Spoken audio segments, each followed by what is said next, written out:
এখন আমি 25 দিয়ে কত সহজে গুণ করা যায় সেটা দেখাচ্ছি। 7 গুণিত 25 এই সংখ্যাটি দেয়া। গুণ হচ্ছে সেইটাই একটা যোগের সংক্ষিপ্ত রূপ।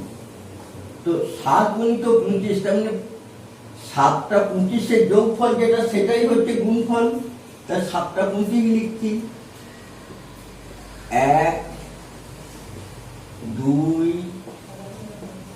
3 4 5 6 7। এরপর আমার যেটা কাজ সেটা হচ্ছে কি, এই যে 25 রয়েছে 4টে করে নিয়ে একটা করে বান্ডিল করব। 4টে নিলে আমার 100 হয়ে যাবে। যদি 5টা হয় তাহলে 125 হবে, 6টা হলে 150 হবে, 7টা হলে 175 হবে, আর যদি 8টা হয়ে যায় তখন 200 হয়ে গেল। তাহলে এইখানের এই যে গুণটা 100 আর এটা 75, তাহলে 175 হয়ে গেল। তাহলে 4টেতে একটা করে বান্ডিল করতে হবে।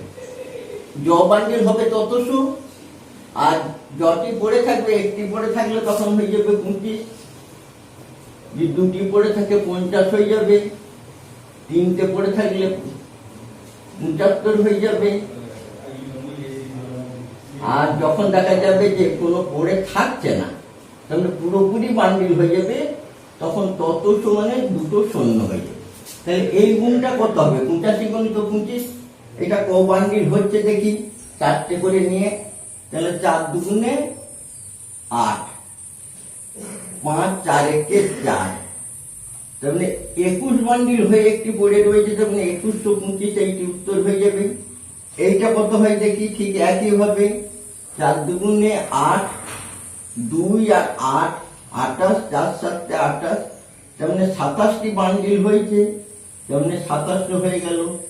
আমরা এইভাবে 25 দিয়ে গুণগুলো খুব সহজেই করে ফেলতে পারবো।